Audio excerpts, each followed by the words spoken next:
ఒక గ్రామంలో పొలాలు ఎండిపోయి పంటలు వాడిపోయి చెరువులు అడుగున పగులు చేరాయి. పిల్లలు ఆకలితో అలసిపోయి ఒక పక్కన కూర్చున్నారు. రైతులు కంగారు పడుతూ ఖాళీ పొలాలు నడుస్తున్నారు, పంటలు పొనటం లేదని. మహిళలు నీళ్లు తీర్చుకోవడం కోసం కొంత దూరం వెళ్తున్నారు. ఈ పల్లెలో వర్షాలు లేక పంటలు పండక ఆకలితో అలమటిస్తున్నారు ప్రజలు మరియు పిల్లలందరూ. గ్రామ మహిళలు చెరువు పక్కన కూర్చొని మాట్లాడుకుంటూ, మన గ్రామానికి బతుకమ్మ పండుగ పువ్వులతో అలంకరించి దేవుని పూజిద్దాం.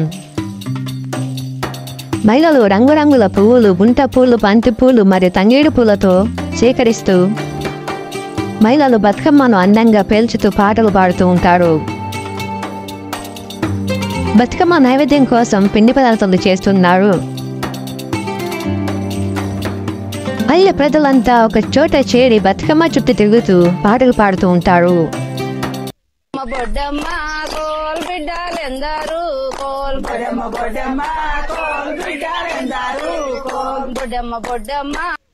అమ్మ, మా ఇంట్లో ధాన్యం నిండాలి, పంటలు పండాలి, ఆకలి బాధలు పోవాలి, మా పల్లె బంగారు మట్టిగా మారాలి అని దేవుని ప్రార్థిస్తున్నారు. కొన్ని రోజుల తర్వాత ఆకాశంలో మేఘాలు కమ్ముకోవడం జరుగుతుంది.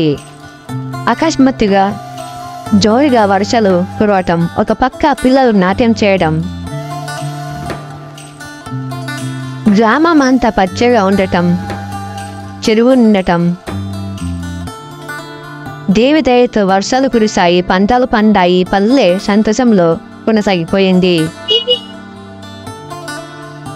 సద్దుల బతుకమ్మ కేవలం ఆటపాటల కోసం కాదు, అది ప్రకృతి పట్ల కృతజ్ఞత, పంటల పట్ల ఆనందం, సమానత్వానికి గుర్తు అని మనమందరం తెలుసుకోవాలి. అందుకే ప్రతి సంవత్సరం బతుకమ్మ పండుగని మనం విజయవంతంగా జరుపుకుంటాం.